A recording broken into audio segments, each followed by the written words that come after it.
आज कैबिनेट की शुरुआत में एक रेजोल्यूशन पास हुआ जो मैं आपके सामने पढ़ के रखना चाहूँगा। The cabinet expressed its profound grief over the loss of lives in the terrorist incident involving a car explosion near the Red Fort in Delhi on the evening of 10th November 2025. The cabinet observed 2 minutes silence in honor of the innocent lives lost. The cabinet adopted the following resolution. This is the text of the resolution now. The country has witnessed a heinous terror incident perpetrated by anti-national forces through a car explosion near the Red Fort on the evening of 10th November 2025. The explosion resulted in multiple fatalities and caused injuries to several others. The cabinet pays its solemn respects to the victims of this senseless act of violence and conveys its heartfelt condolences to the bereaved families. The cabinet prays for the speedy recovery of all those injured and appreciates the prompt efforts of the medical personnel and emergency responders who have been providing care and support to the victims. The cabinet unequivocally condemns this dastardly and cowardly act that has led to the loss of innocent lives. The cabinet reiterates India's unwavering commitment to a policy of zero tolerance towards terrorism in all its forms and manifestations. The cabinet also recorded its appreciation for the statements of solidarity and support from many governments around the world. The cabinet notes with appreciation the timely and coordinated response of the authorities, security agencies, and citizens who acted with courage and compassion in the face of adversity. Their dedication and sense of duty are deeply commendable. The cabinet directs that the investigation into the incident be pursued with the utmost urgency and professionalism so that the perpetrators, their collaborators, and their sponsors are identified and brought to justice without delay. The situation continues to be closely monitored at the highest levels of the government. The cabinet reaffirms the government's steadfast resolve to safeguard the lives and well-being of all Indians, consistent with its enduring commitment to national security and the safety of every citizen. इसका हिंदी प्रारूप भी आपके साथ share किया जाएगा और बाकी दूसरे फैसलों पे आता हूँ मैं। आप सबको व्हाट्सएप कर सबको जल्दी आराटाई कर देंगे। साथियों, आज 3 बड़े और फैसले लिए गए इस रेजोल्यूशन के बाद में। सबसे पहला एक नया एक्सपोर्ट प्रमोशन मिशन लॉन्च किया गया है 25,060 करोड़ रुपीस का। बहुत ही कॉम्प्रिहेंसिव मिशन है, इसके डिटेल में मैं जाऊंगा। दूसरा, क्रेडिट गारंटी स्कीम एक्सपोर्टर्स के लिए।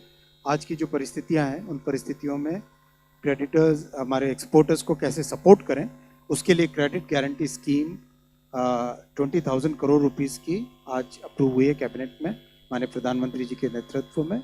और तीसरा, हमारे जो क्रिटिकल मिनरल्स का प्रोडक्शन है उसके ऊपर कानून में एक अमेंडमेंट किया गया है जिससे कि critical mineral production can increase in our country. I'll first come to the export promotion mission. This is a very comprehensive mission which has been approved by the cabinet under the leadership of our Honorable Prime Minister today. As you recall, in the previous budget, this announcement was made that one export promotion mission will be started. तो आज ये export promotion mission start किया गया है। 25,060 करोड़ रुपए का इसका outlay है, 6 साल की इसकी अवधि है और इसमें बहुत ही कॉम्प्रिहेंसिव तरीके से पूरे कंप्लीट एक्सपोर्ट के इकोसिस्टम को सपोर्ट करने का इसमें डिसीजन लिया गया है। प्रायोरिटी उन सेक्टर्स को दी जाएगी जिनके ऊपर अभी एक एडवर्स इम्पैक्ट है, जैसे टेक्सटाइल है, लेदर है, जेम्स ज्वेलरी है, इंजीनियरिंग गुड्स और मैरीन प्रोडक्ट्स है। 2 इसके पिलर्स हैं। पहला पिलर है निर्यात प्रोत्साहन और दूसरा है निर्यात दिशा। फर्स्ट पिलर इज निर्यात प्रोत्साहन एंड सेकंड वन इज निर्यात दिशा। इसका कंप्लीट डिजिटल इम्प्लीमेंटेशन होगा कॉमर्स मिनिस्ट्री में निर्यात प्रोत्साहन आपके सामने अभी ये प्राइमरीली क्रेडिट की अवेलेबिलिटी और क्रेडिट की कॉस्ट कम हो उस पर फोकस किया गया। निर्यात प्रोत्साहन is focused more on availability of credit and reducing the cost of capital. सबसे पहला इसका एलिमेंट है वो है interest subvention for pre and post shipment credit. अगर हम ग्लोबली भारत की इंटरेस्ट रेट्स को देखें तो कॉम्पिटिटिव बनाने के लिए इंटरेस्ट रेट्स को कम करना, उसमें इंटरेस्ट सबवेंशन देना इस एलिमेंट का पर्पस है। और बहुत बड़ा फोकस रहेगा एमएसएमई एक्सपोर्टर्स, और with in that category micro and small will be given utmost priority. Second, alternative trade instruments. आप सब जानते हैं बिल डिस्काउंटिंग और export factoring is a very important way by which people secure their payments. तो उसमें एक level और deep जाना। मान लो एक एक्सपोर्टर है जो इंजीनियरिंग के गुड्स बना रहा है। अब वो एक्सपोर्टर अपना रॉ मटेरियल कुछ फैब्रिकेटेड आइटम्स अगर मान लो खरीद के लाता है, उसके जो सप्लायर हैं अगर उनको भी क्रेडिट की गारंटी मिले, उनको भी क्रेडिट अगर बेटर मिले, तो उसके लिए cost of raw material, cost of components कम हो जाएगी, तो वो दुनिया में और ज़्यादा कॉम्पिटिटिव हो सकेगा। तो ये जो first level, second level, third level support का इसमें प्रोविज़न रखा गया है, ये बहुत इम्पॉर्टेंट है। और दुनिया के कई देशों से ये जो लर्निंग्स आई हैं, कैसे दुनिया में एक्सपोर्टर आगे बढ़े, वो लर्निंग यहाँ पे इम्प्लीमेंट की जा रही है। थर्ड, इजी क्रेडिट हो, उसके लिए ई कॉमर्स एक्सपोर्टर्स के लिए क्रेडिट कार्ड बनाया जाएगा, वो लॉन्च किया जाएगा। Fourth, collateral support for export credit. अभी भी हम जानते हैं एक्सपोर्ट क्रेडिट में कई बार वर्किंग कैपिटल मिलता है, कई बार टर्म लोन मिलता है, फिर भी कहीं ना कहीं कुछ न कुछ गैप रह जाता है। तो उस गैप को कैसे फुलफिल करे, उस गैप को फिलअप करने के लिए ये फोर्थ एलिमेंट रखा गया है। और लास्ट है जो कुछ हाई रिस्क मार्केट्स होते हैं, वहाँ पर छोटे एक्सपोर्टर्स नहीं जा पाते, एमएसएमई एक्सपोर्टर्स वहाँ पे नहीं जा पाते, क्योंकि उनकी क्रेडिट की अवेलेबिलिटी, क्रेडिट की कॉस्ट, फिर क्रेडिट को गारंटी करना, एक्सपोर्ट के बिल को डिस्काउंट करवाना, वो सब बहुत महंगा पड़ जाता है। तो उसके लिए फिफ्थ एलिमेंट रखा गया है जो हाई रिस्क मार्केट्स या नए मार्केट्स में जाने की जो रिस्क है, उस रिस्क को कैसे कम किया जाए, that is part of this element निर्यात प्रोत्साहन। Second pillar of this entire mission is निर्यात दिशा। निर्यात दिशा का सारा फोकस है जो नॉन टैरिफ बैरियर्स दुनिया में कई देशों ने बना के रखे हुए हैं, उनको काउंटर करना। फॉर एग्जाम्पल, बहुत सारी कंट्रीज ऐसी हैं जिन्होंने अपने अलग से स्टैंडर्ड्स बना के उन स्टैंडर्ड्स की कंप्लायंस को इतना डिफिकल्ट कर देते हैं कि कोई भी देश उनको सामान भेज ही ना पाए। इलेक्ट्रिकल स्टैंडर्ड्स अलग कर लेंगे, मैकेनिकल स्टैंडर्ड्स अलग कर लेंगे, केमिकल, फार्मास्यूटिकल, हर सेक्टर में अपने एक नए स्टैंडर्ड्स बना लेंगे, जिससे कि कोई बाहर से अगर उनके देश में करने जाए एक्सपोर्ट, तो उसके लिए वो एक नॉन टैरिफ बैरियर बन जाता है। उन सब कंप्लायंसेस के लिए और जो technical evaluation, technical measurements, checking, certification, उस सब की कॉस्ट होती है, उस कॉस्ट को इसमें मीट किया जाएगा निर्यात दिशा के माध्यम से। सेकंड इसमें एलिमेंट है सपोर्ट फॉर मार्केट एक्सेस। बहुत सारे इंटरनेशनल ट्रेड फेयर्स वगैरह इतनी हाई फी रखते हैं कि हमारे माइक्रो और स्मॉल एक्सपोर्टर्स, उनको वो चांस ही नहीं मिलती है to be able to exhibit their goods and services in those international exhibitions. उसके सपोर्ट के लिए मार्केट एक्सेस का एक एलिमेंट रखा गया है। थर्ड एलिमेंट रखा गया है एक्सपोर्ट वेयर हाउसिंग। बहुत इंपॉर्टेंट है, जस्ट इन टाइम आजकल लोग मांगते हैं, तो उस केस में जस्ट इन टाइम सप्लाईज के लिए प्रॉपर वेयर हाउसिंग, प्रॉपर जो ग्लोबल स्टैंडर्ड्स के लॉजिस्टिक्स के एलिमेंट्स हैं, उन सब का ध्यान में रखते हुए एक्सपोर्ट वेयर हाउसिंग का इसमें रखा गया एलिमेंट। फोर्थ है इनलैंड ट्रांसपोर्ट एंड हैंडलिंग। जैसे मान लो पहाड़ी एरिया हमारे, वहाँ से कोई प्रोडक्ट अगर पोर्ट तक पहुँचाना है तो कॉस्ट इतनी हाई हो जाती है कि कॉम्पिटिटिवनेस कम हो जाती है। सुदूर नॉर्थ ईस्ट के डिस्ट्रिक्ट्स हैं, छत्तीसगढ़, झारखंड, इनके जो ऐसे ऐसे डिस्ट्रिक्ट्स हैं जो थोड़े दूर हैं, ऐसे डिस्ट्रिक्ट्स को कवर करने के लिए, उनको कॉम्पिटिटिव बनाने के लिए डोमेस्टिक ट्रांसपोर्टेशन में सपोर्ट दिया जाएगा इस स्कीम के तहत। फिफ्थ है एक्सपोर्ट ब्रांडिंग और पैकेजिंग पे बहुत सपोर्ट दिया जाएगा। हम सब देखते हैं कि आज की दुनिया में मान लो जापान का कोई प्रोडक्ट है, तो किस तरह से उसकी ब्रांडिंग, कैसे उसकी पैकेजिंग होती है, तो वो प्रोडक्ट की वैल्यू को एनहांस करता है। ये सब भारत के प्रोडक्ट्स में भी आए, एक्सपोर्टर्स को ये फैसिलिटीज़ मिले, वो इस स्कीम में रखा गया है। और सिक्स्थ एलिमेंट रखा है ट्रेड फैसिलिटेशन एंड इंटेलिजेंस। बड़े जो एक्सपोर्ट हाउसेज हैं उनके पास बहुत नॉलेज होती है, बहुत इंटेलिजेंस होती है, लेकिन माइक्रो और स्मॉल में उस तरह की इंटेलिजेंस नहीं मिल पाती है। So we will be creating a platform जिससे कि किस देश में क्या रिक्वायर्ड है वो अगर पता चलता रहे हमारे specially small and micro exporters को, सो इन दैट केस उनको भी एक कॉम्पिटिटिव एडवांटेज मिलेगा to be able to export their goods. बहुत इसका सिग्निफिकेंट इम्प्रूवमेंट आएगा इस मिशन से। और जैसा कि आप जानते हैं पिछले दशक में हमारे एक्सपोर्ट्स करीब करीब डबल हुए हैं, ऑलमोस्ट 8% CAGR ग्रोथ रेट से ग्रो हुए हैं, जबकि ग्लोबल ट्रेड केवल 3% के आसपास ग्रोथ है, और हमारा उससे डबल रेट से हमारे एक्सपोर्ट्स ग्रो हुए हैं। एंड एक के बाद एक नए प्रोडक्ट कैटेगरीज में दुनिया भर में भारत का नाम हो रहा है। तो ये कंप्लीट प्रोग्राम से भारत के एक्सपोर्ट्स का जो बड़ा टारगेट लेके चल रहे हैं $1 ट्रिलियन और उसके भी ऊपर, वो अचीव करने में मदद मिलेगी। सेकेंड आज का बड़ा फैसला हुआ है expansion of credit guarantee scheme for the exporters. जिस तरह का आज ग्लोबल एनवायरनमेंट है, जियो इकोनॉमिक एनवायरनमेंट है, जिसमें कुछ देश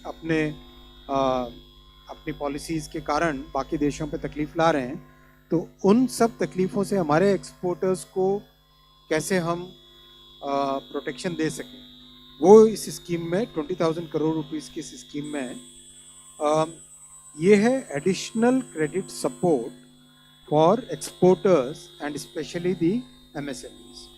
बहुत डीप कंसल्टेशन हुआ है पिछले 1-1.5 महीने में, जिसमें finance ministry, industry ministry, commerce ministry और रेलेवेंट डिपार्टमेंट्स सब ने मिलके एक्सपोर्टर्स के साथ बातचीत की है। तो उन सब का बहुत क्लियर एक रिकमेंडेशन आया था कि जो क्रेडिट की अमाउंट है और जो क्रेडिट का पीरियड है और जो क्रेडिट का कॉस्ट है, उसको सिग्निफिकेंटली रिड्यूस करने के लिए गवर्नमेंट स्टेप ले।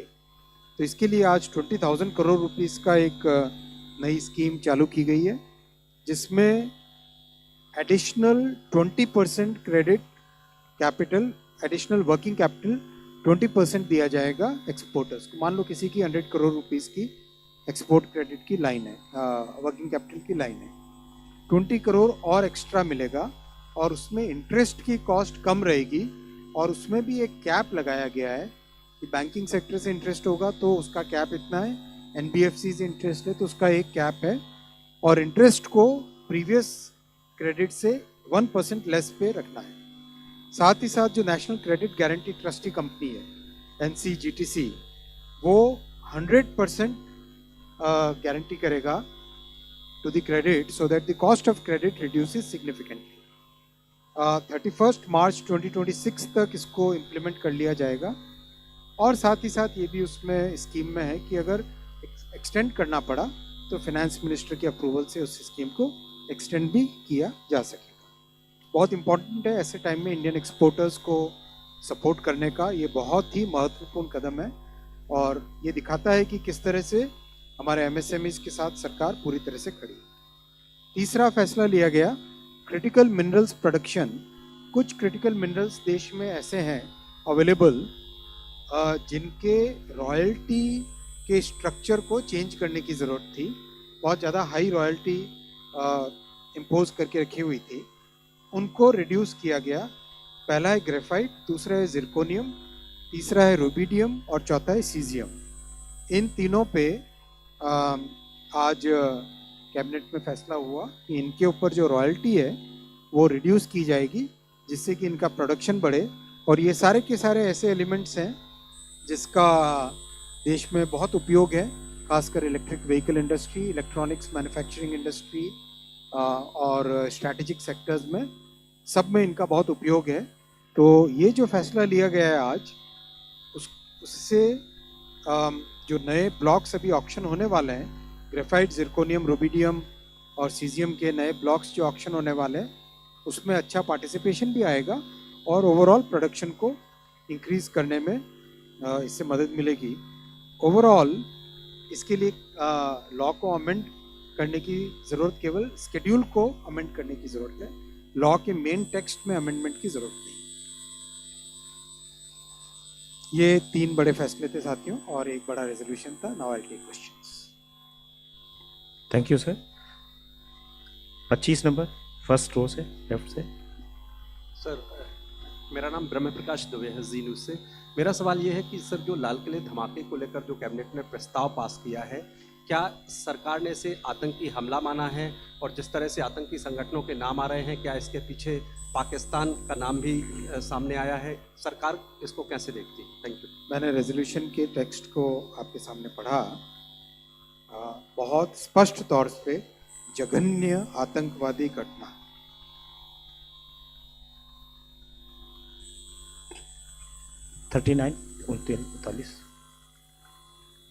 सर, कृष्ण मोहन शर्मा, भारत एक्सप्रेस से। पहलगाम अटैक के बाद भी सीसीएस की बैठक हुई थी और दुर्भाग्यपूर्ण तरीके से फिर घटना हुई, आज फिर सीसीएस की बैठक हुई है। उस बैठक में ये निर्णय लिया गया था कि any such act will be treated as a act of war. तो क्या इस पर भी कोई चर्चा हुई? मैंने रेजोल्यूशन आपके सामने पूरा पढ़ लिया और इसकी कॉपी भी आपको शेयर की। सर, ऑपरेशन, अपना परिचय भी दे दें प्लीज। सर, अनामिका हूँ, ईटीवी भारत से। सर, ऑपरेशन सिंदूर के समय ये भी कहा गया था बीच में कि ऑपरेशन सिंदूर ऑन है, तो क्या ऐसी भी कोई बात हुई ऑपरेशन सिंदूर को लेकर आगे बढ़ने? मेरा रिक्वेस्ट है कि सभी साथियों से कि बहुत क्लियरली मैंने कंप्लीट रेजोल्यूशन आपके सामने पढ़ लिया है और ये आपके साथ शेयर भी करेंगे। इसके अलावा दूसरे क्वेश्चंस पे जाएं। 11 रुकिए, 11 नंबर उसके बाद 11। सर, मैं तरुण शर्मा हूँ, जी बिजनेस से। सर, जो expansion of credit guarantee scheme है, सर उसमें कोई लोन की लिमिट भी होगी कि इतने तक के लोन्स पे 20% एडिशनल क्रेडिट गारंटी मिल पाएगी, या 50 करोड़? नेक्स्ट उसके आगे। Phone a friend. So, sir, what's the level of subvention that will be given for working capital loans? This export Yeah, EPM. credit guarantee scheme. No, not credit guarantee scheme. The- The EPM, they said that there will be an interest subvention. उसमें अभी amount तय नहीं हुआ, banks के साथ discuss करते But do you have a percentage? हैं। I think, see, the interest rate keeps changing every quarter, as you Yeah, know. but subvention. has So to be fixed. the subvention will be done in discussion with the banks.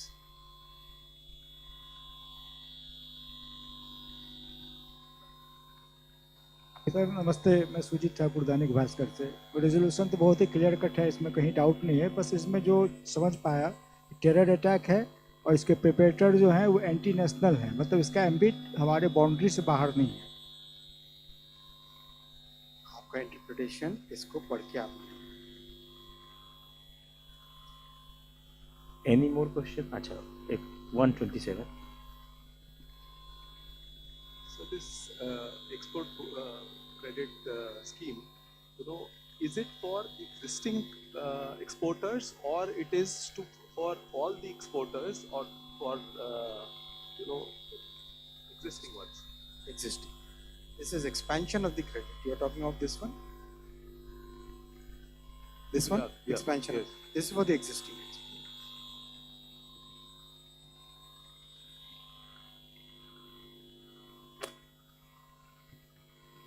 Good evening sir, Manohar Kesari, India news से।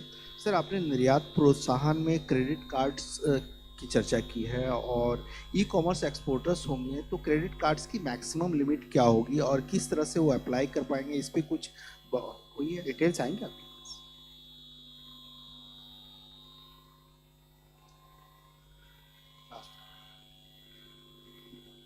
Sir Twesh from Economic Times. Sir जो 25,000 करोड़ का आपने mission announce करा है, इसमें से how much allocation will be for non tariff addressing non tariff issues and how much will be for addressing the other issues? इसका breakup है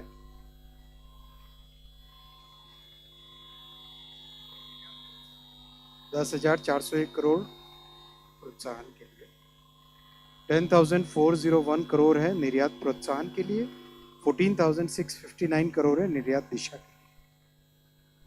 10,401, 14,659। और रेजोल्यूशन की कॉपी पीआईबी वेबसाइट पे अपलोड कर दी गई है, आपको व्हाट्सएप से भी दे देंगे। अब 270। Sir, Prakash Pedashi from now. Has the cabinet considered the ongoing trade deal with the US for finalizing the scheme? सारे फैक्टर्स को करके ही लिए जाते फैसले।